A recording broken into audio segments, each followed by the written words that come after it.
রাধে রাধে বন্ধুরা, শুভ সকাল। সকাল মানে একটা চরম ব্যস্ততা দিয়ে কাটে। এই যে শুরু হয়ে গেছে একদিকে রুটি, আর সকালবেলা সমস্ত বাজার চলে এসছে। যেহেতু বাড়িতে ছিলাম না, বাজার কিছুই ছিল না, তাই সব কিছু একটু বেশি করে নিয়ে আসা হয়েছে। আর আজকে রবিবার যেহেতু একটু মাংস তো থাকবেই। মাংস না হলে যেন রবিবারটা মনেই হয় না। সকালবেলা একটু ফুলকপি ভাজা করব তোমাদের দাদার জন্য, আর ছেলে যেহেতু পড়তে যাবে ওর জন্য একটু আলু ভাজা করব। আর অন্যদিকে প্রচুর জামা কাপড় ভিজিয়েছি, সেগুলোও কাচতে হবে। এক এক করে রান্না বসাবো আর ওইদিকে কাচবো। যখন ভেলোরে ছিলাম ওখানে এত সবজির দাম, মানে একটা ছোট্ট ফুলকপির দাম 50 টাকা 45 টাকা এরকম। তা শীতকালেই সবজিটা খেয়ে মজা। তবে এখন একটু দামটা কমেছে, যেহেতু প্রথম প্রথম তো প্রচুর দাম ছিল সবজির, এখন দাম কমেছে একটু, ওই জন্য একটু বেশি করে সবজি আনা হয়। যেটাই রান্না করি সেটাই আলাদা করে দুরকমভাবে করতে হয়। তো এই যে আমাদের জন্য একটু মাংস রান্না করছি, আর ওইদিকে তোমাদের দাদার জন্য আলাদা করে মাংস রান্না করেছি। তো ওটা অল্প হয়ে গেছে বলে ভাতের মধ্যে আবার কটা সিম দিয়ে দিয়েছি। আর মাংসটা এখনও ধোয়া হয়নি, ভাবলাম যে মশলাটা কষাতে কষাতেই তারপরে মাংসটা ধুয়ে ফেলবো।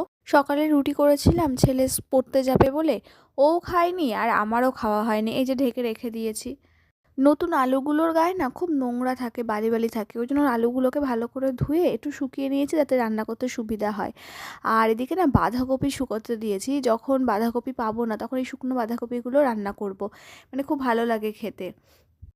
অনেক জামা কাপড় ছিল, সেগুলো কেচে স্নান করে খেয়ে উঠতে উঠতে প্রায় 4:30 বেজে গেছে। তা ভাবলাম যে আর শোবো না, একটু পরে তো সন্ধ্যা হয়ে যাবে। তো মুদিখানার কিছু মাল নিয়ে এসেছিলো, তো সেইগুলো ভাবলাম যে ঢেলে রাখি। তো এক এক করে সেইগুলোই ঢেলে রাখছিলাম। আর মনে পড়ছিল মাকে দেখতাম ছোটোবেলায়, আমার আমার মানে প্রচণ্ড সংসারী ছিল।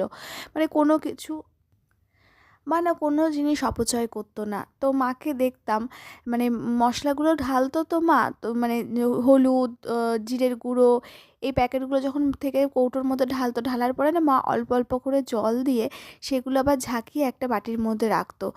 তারপরে যখন তরকারি করতো বা কোনো কিছু রান্না করতো তখন সেই জলটা দিয়ে দিত, মানে এরকম দেখতাম।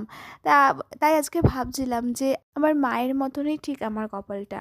মানে ছোটোর থেকে আমার মা খুব কষ্ট করেছে, খুব কষ্ট করে আমাদেরকে মানুষ করেছে। তো আমার সেই কষ্টটা না হলেও তবুও কিছুটা মায়ের মতনই পেয়েছি। মানে মার যে জীবনে না পাওয়া জিনিসগুলো, কষ্ট, তো আমিও অনেকটাই মায়ের মতন পেয়েছি। আমার কপালটাও একদম মায়ের মতন হয়েছে। তো আমিও না মায়ের থেকে অনেক কিছু শিখেছি। মা যেমন করে সংসার করেছে আমিও একটু শিখেছি মায়ের থেকে। তো সেটাই চেষ্টা করি আমার সংসারে। আর এই রাত্রিবেলায় এখন ছেলে বলল যে মা মাংস রয়েছে, তাহলে একটু পরোটা করো। তা আমাদের সাধারণত ময়দা আসে না, কারণ ও যেহেতু খায় না। আর ছেলেও বলে যে মা সাদা জিনিস যতটা না খাওয়া যায় ততই ভালো। সেজন্য আটা দিয়ে একটু পরোটা করছি রাত্রে খাবার জন্য, আর ওর জন্য রুটি করেছি। আজকের ভিডিওটা এই পর্যন্তই। সবাই ভালো থাকবে। শুভরাত্রি।